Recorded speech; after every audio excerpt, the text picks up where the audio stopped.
All right, so you're gonna start with your slab. You need the slab to fit the template size that you choose. So instead of like a plate where we wanted something that was very square, you want something that's long and narrow, more to fit your template. The slab roller makes the clay really thick when it comes out. It's perfect for working with plates because we want a stronger plate. A thicker plate is okay. But for a mug, if we keep it the same thickness as what's in the slab roller, your mug is gonna be really chunky, and which isn't necessarily bad, but it makes it heavy. And then once you fill it with liquid on top of being thick and heavy, it just becomes like where you're holding it and your wrist can't really support it because it's so heavy. So we want to thin out the slab that comes out of the slab roller. So I'm just gonna make this a little bit smaller. So just like you guys would do at home, to thin the slab out, we're just gonna throw it a few times to stretch the clay. I showed you guys how to do this in the plates, so if you need a refresher, go back and watch that.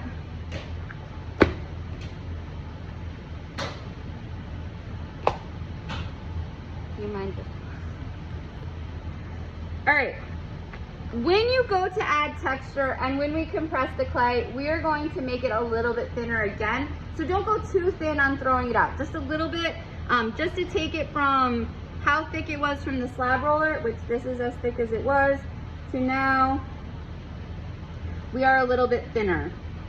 All right, it's thinner, trust me, I could feel it thinner. The next step that you have to do is going to be the same as when you made the plates. You need to compress the clay.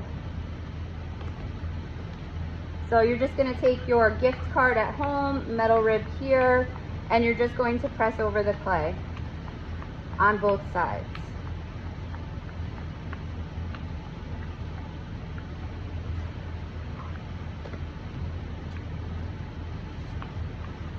If you're working at home and you have just scrap clay for making your plate, make sure you wedge it really well before you try and roll out a slab. Don't just smush it together and then try and roll it out. You'll have a bunch of air bubbles and you don't want that. Air bubbles don't necessarily make things explode in the kiln, but it makes weak spots in your clay, and down the road something can crack or kind of pop off of it, and it's usually from having an air pocket somewhere inside of the clay, if it makes it through the kiln process. All right, so I've compressed both sides of my slab. My next step is to roll texture into it. I don't want to do this one. I like to just give a little outline of the template that I'm using, just so that I know where I'm putting my texture.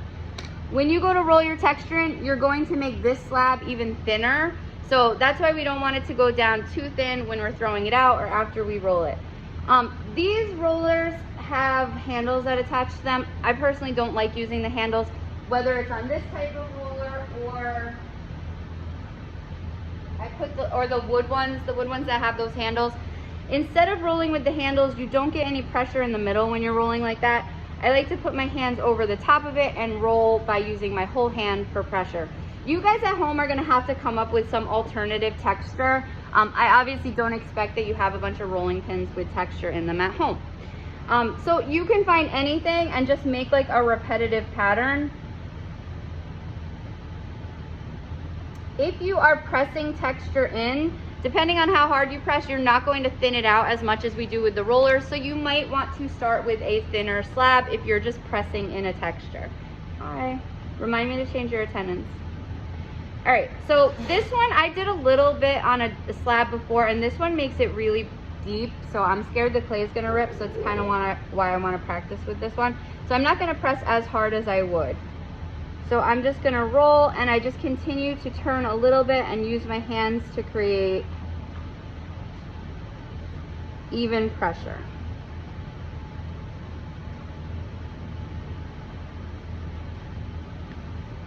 I'm gonna put my template back on and pick a spot that has good texture everywhere. And then I'm gonna cut it out. So this is an important part. Make sure you're paying attention. Cutting it out is super important because we wanna have a good seam connection. When we go to cut it out, your sides are going to be cut like you normally would cut something, just parallel to the template. So I'm just gonna cut along the sides, just the normal way I would cut.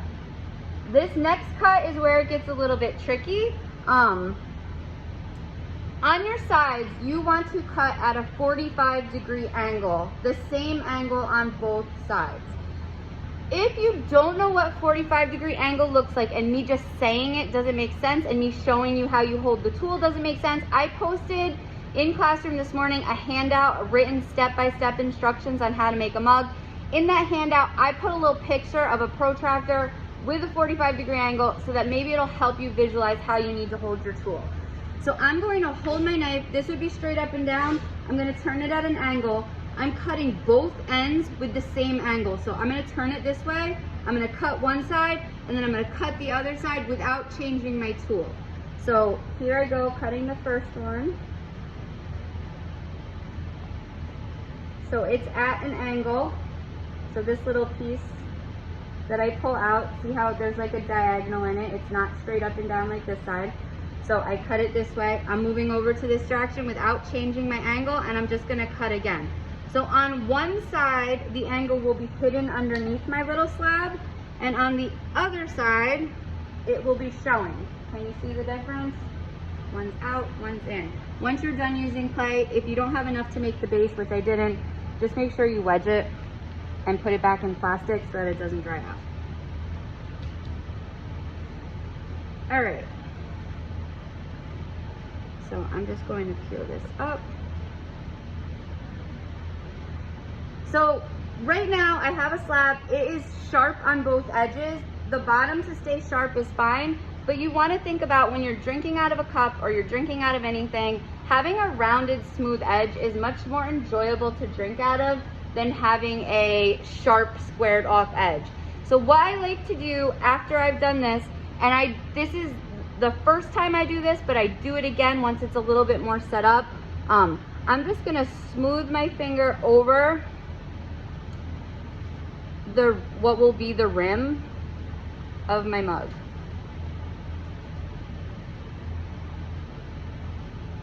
And then I flip it, and I'm gonna do the same thing.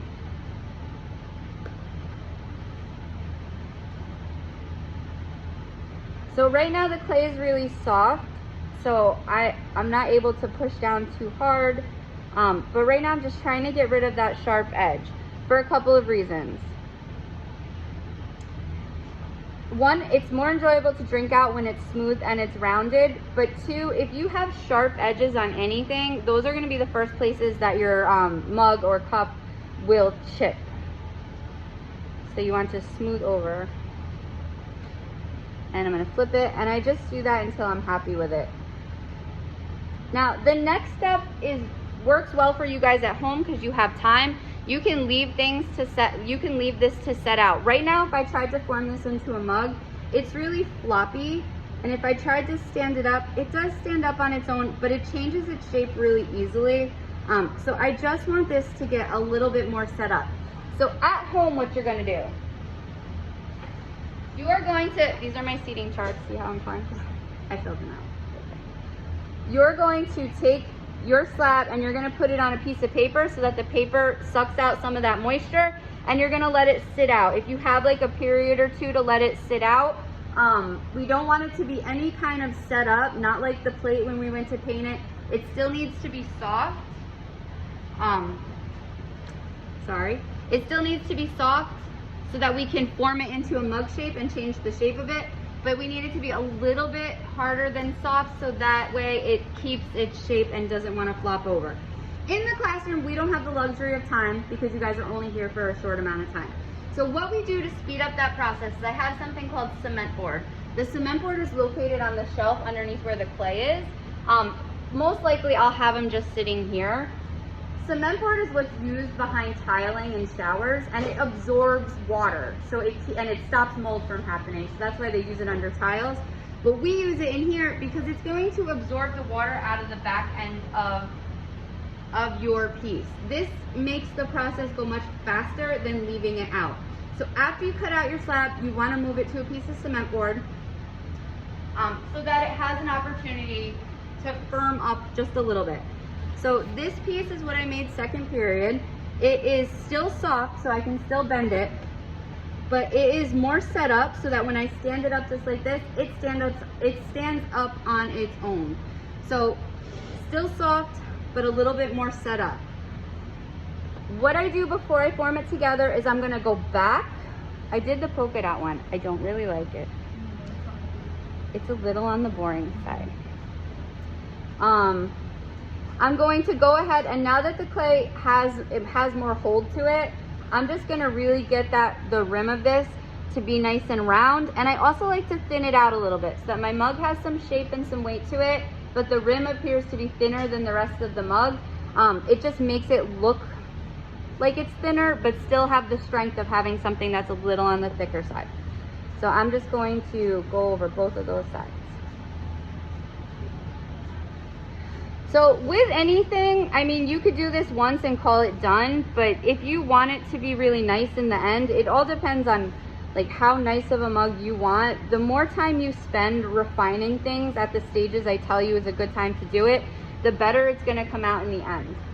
All right, so I'm okay with that. We have a nice rounded edge. So can you see that edge is nice and rounded, as opposed to the bottom, which is a sharp cut. We can leave that like that, that's okay. So now we're gonna put this mug form together. You need your serrated rib and you need slip. I'm going to stand this up. Those two sides that I beveled, so here's one side that I cut, this was the one that is sticking out, and this is the one that is sticking, that's going under. They are going to overlap each other and come together to make a stronger seam. If you just have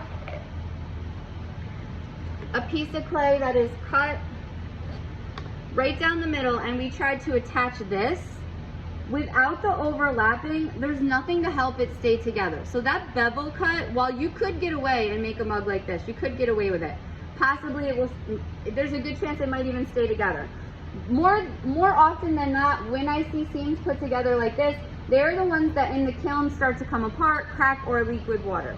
You want them to be beveled or cut at a 45 so that they overlap each other, so that you're getting a stronger seam. This is giving you a stronger seam, and that's why we do it, because we want these to stay together. So from here, I'm going to score, and I'm going to score both sides. Because the clay is a little bit more set up, I don't have to be as gentle with it, but because I have texture on the side, I'm always kind of handling it very carefully. And then the next thing I'm going to do is this going to work? I'm just going to add some slip to both of those seams.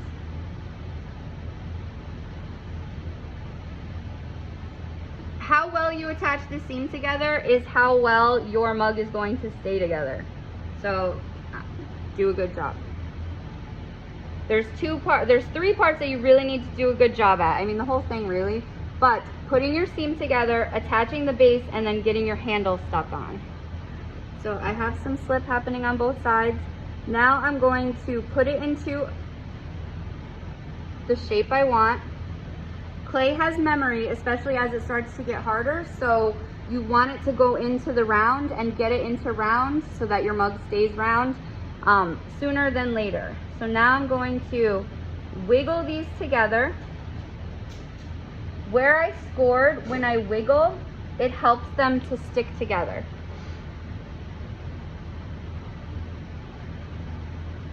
Once I have them kind of wiggled together, then I'm going to take my finger. I'm always supporting the opposite side, so my hand's on the inside.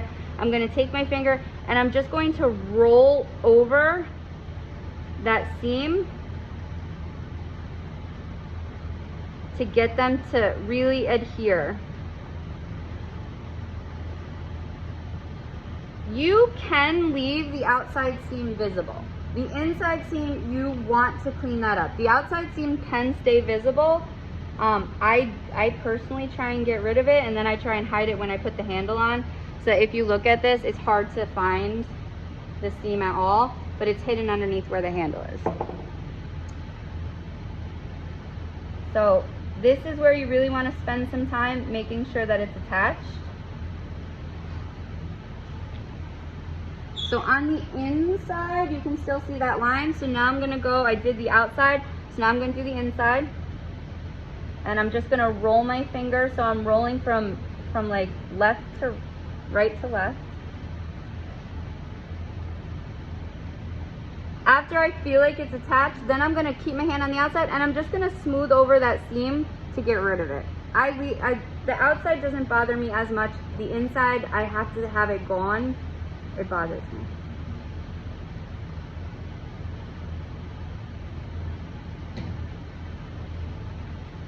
I can flip this over so that I can work on this side.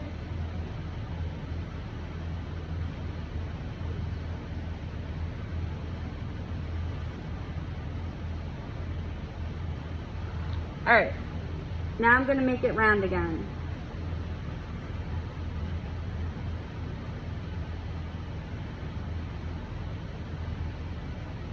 I'm gonna go over this part.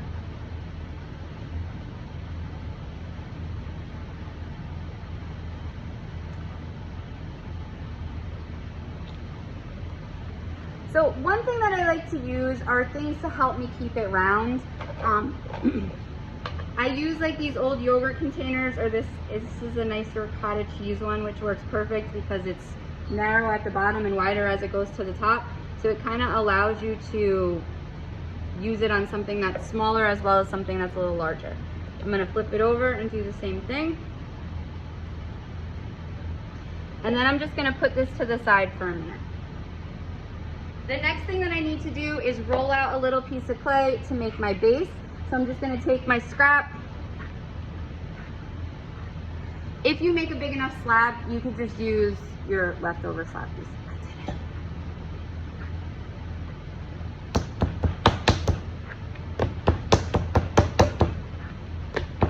So I'm just going to thin this out by throwing it.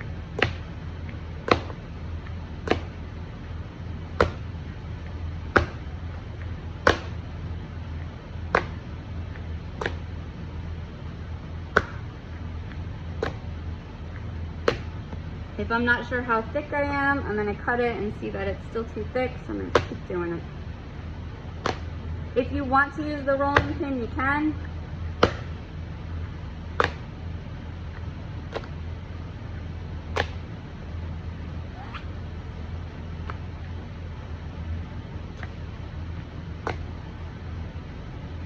All right, once it's thin enough, I'm just going to compress it again.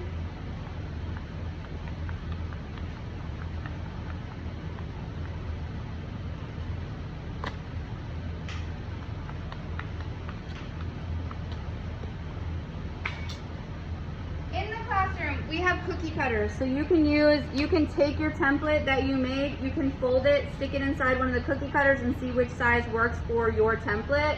At home, don't use a cookie cutter unless you bought it specifically for clay. Your alternative is just to take your mug form and put it on top of the clay to make the base. One thing, if you're in the classroom, that will help you, the banding wheels will help you to spin them. At home, I just recommend putting it on top of a piece of paper. And that way, instead of spinning this, you can just spin the piece of paper. So I'm gonna put this on top.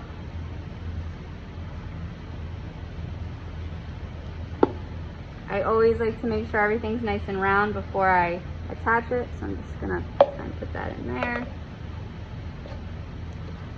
And then I'm just gonna take my knife and I'm gonna cut around the base. So instead of spinning the clay, I'm just gonna spin the paper.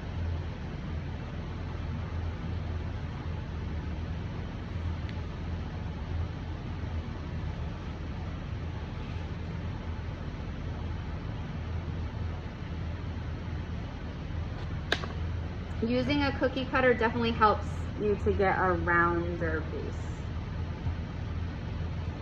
All right, a lot of times this gets stuck together, but I need to score and slip it, so I want to be able to take it apart. I'm going to take my mug form, move it to the side. I'm going to score around the edge of this.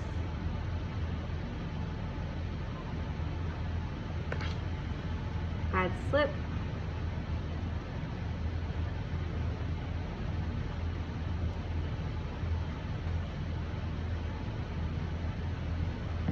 And then I'm going to do the same thing on the bottom of here.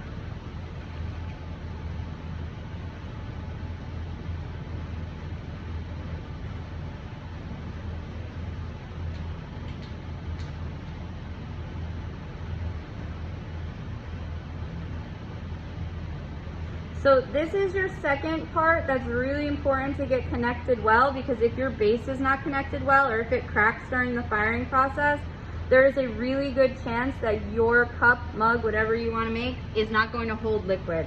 So you want to make sure that you get this attached really well. You could either take this and put it on top of here. I prefer to take this and put it on top this way. And the main reason why I prefer that is because when I do it the other way, it tends to get stuck to whatever I'm working on. So I'm going to put this on top, and now I'm just going to go around and I'm going to gently push with my fingers. I'm going to push the mug in and push my base down. You can trim this if it's a little too big, or if you didn't cut like a good circle, you can come back and trim it later.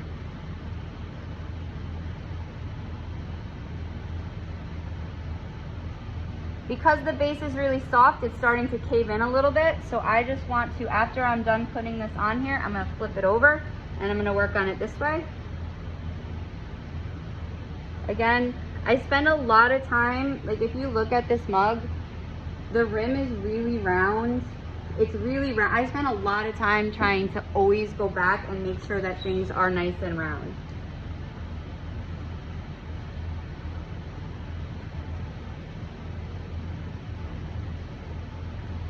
All right, from here, I have to make sure that I am really attached where it's hard to see for you guys at home, and I guess it's hard for both of you to see. I'm really going to make sure that I've attached really well where the mug form meets that base form that I attached. So I just take a paintbrush, and I'm not digging down, so I'm not changing the shape. The clay's not moving. I'm not gonna have a big bump in the middle and thin edges. I just keep brushing around the edges, like over and over and over, obnoxiously over and over and over again, until I feel like the seam is really sealed. What I will see quite often is people putting a lot of pressure so that they have this really thin edge and a bubble in the middle. So don't push down with the paintbrush. You can, if you can fit your finger in there, you can also use your finger, but same thing, you're not trying to push down to get a big bubble happening in the middle.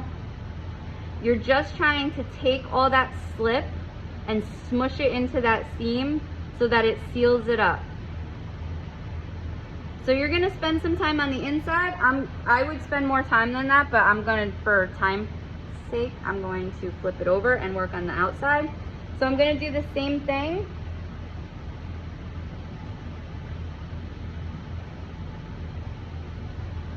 So I'm just gonna start by using the paintbrush to clean up majority of that slip and to get anything kind of sealed together. From here, I'm gonna move it to the banding wheel. I'm gonna keep the paper on so you guys at home can get an idea of working on paper. And I'm gonna flip it back over. And I'm just gonna take my finger while spinning the banding wheel or spinning the paper, and I'm just gonna keep letting it go around and around and around to seal that up. So in the classroom, if you go right on top of the banding wheel, your mug could get stuck. So I actually do like using a piece of paper between the banding wheel. Once you feel like you have a good connection and everything is sealed up, you want to try and make it as round as you possibly can. Use something to help you.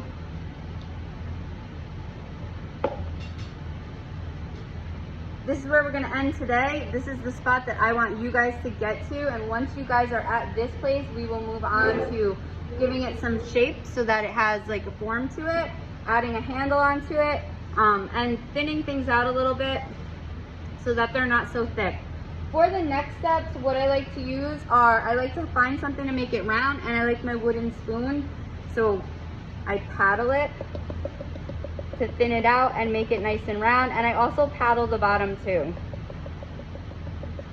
I'm not sure if I did this in the video for you guys that I posted already, because I try not to do things that you guys don't have access to here. I don't remember if I did it.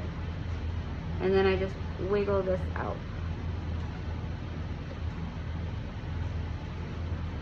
It is super important that you keep this soft and at a workable stage through the whole time. So make sure that you wrap it or put it in a Ziploc bag and wrap it up really well. Make sure there's no air getting into it until we get to the next step. So at every step, it should remain really soft. Is it time to go? Oh, you have to go. All right, any questions? So you guys at home tomorrow, you're gonna start doing this at home. On Monday, I won't be here. You can continue in the classroom. You can continue at home as well. I'm thinking Tuesday or Wednesday should be a good place to move on to the next step, but I'll use better judgment as I see how you guys are working. So we'll kind of take it day by day and see when you guys are ready. I'm going to wrap these up really well so that they are ready for the next step, and then I don't know which one you'll see, but you'll see one of them get finished next week. When you guys come in tomorrow, you're gonna get clay, start rolling out your slabs. If you wanna roll out a big one and you can share, I'm fine with sharing. Whatever you need to do. Any questions? Did I put you to sleep? All right, let me set this off.